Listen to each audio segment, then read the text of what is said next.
Chapter 16, Manos, the Hands of Fate, directed by Harold P. Warren, starring friends and relatives of Harold P. Warren.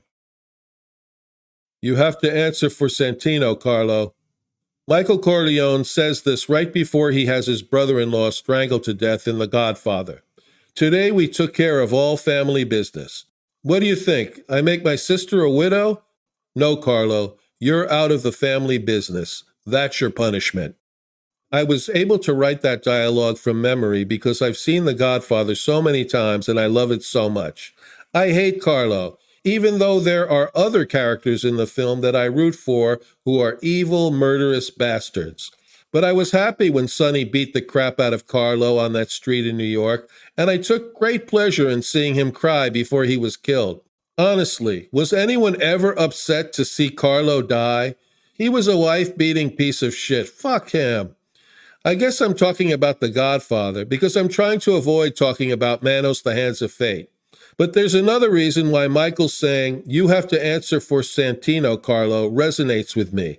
A similar fate may befall me one day. I may have to answer for Manos, the Hands of Fate. I found it, and if the movie-watching public is the Corleone family, bringing Manos to light, as I did, may be the cheesy movie equivalent of Carlo fingering Sonny for the Barzini family. I am partially responsible for Manos, the Hands of Fate's status as one of the most famous bad movies ever made. Knowing this, would you feel bad if you saw a temperamental Italian guy beating me to within an inch of my life in the middle of an open fire hydrant on a New York City street during a hot summer day? If you saw my feet kick through a car window as I was being strangled to death, wouldn't you feel worse for the window than you would for me, knowing that I was one of the main reasons you were aware of Manos, the Hands of Fate? It happened one day at the Minnesota offices of MST3K in beautiful downtown Eden Prairie. I pulled a VHS copy of Manos out of a box of screeners.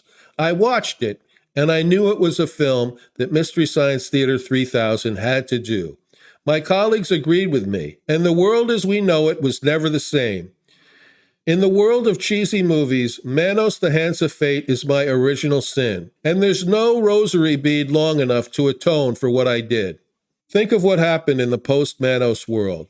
9/11, the Iraq War, Katrina, the financial meltdown, the subprime mortgage crisis, Ebola, Entourage.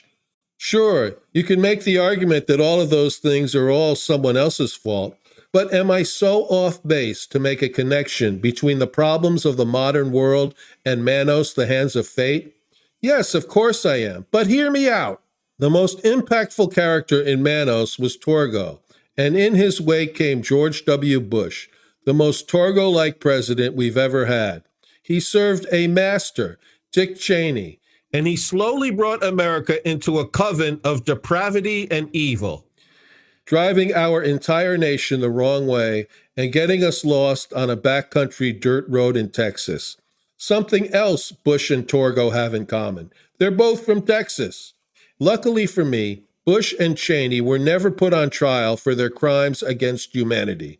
So I have every reason to believe that I won't be prosecuted either, as much as I might deserve to be.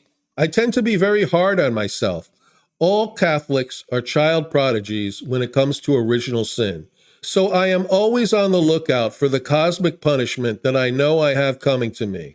The case could be made that the main result of me finding Manos was nothing more than a hilarious episode of a beloved television series that gave laughter and pleasure to lots of people. But like I said, I'm Catholic, however lapsed. So I know deep in my heart that there must be something filthy and shameful about everything I do, doubly so when I end up entertaining people. And Manos has found a life of its own beyond our MST3K riffing of it. There's been a restoration and sequels and puppet shows and musical that the movie has inspired. All of those things just mentioned are absolutely real. You could look it up.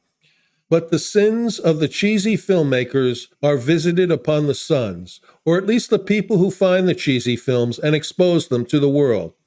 Manos, the Hands of Fate, like much that is incompetent and incomprehensible, perpetuated itself upon this world, and once it started, there was no stopping it. In other words, I am not Satan. I am merely a conduit to his works. I was his chosen vehicle to bring Manos to light, and when Judgment Day comes, I will walk in the valley of the shadow of death, but in a slow, hobbling, Torgo kind of way, with that weird Torgo theme music playing. This is a level of hell that is so rarefied, Satan looks upon it as the good china that he only uses for special company.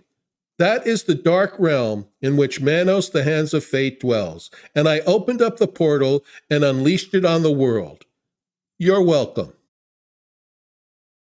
FBI Obscure Reference Task Force Report. We combed this chapter for obscure references, and we can't find any.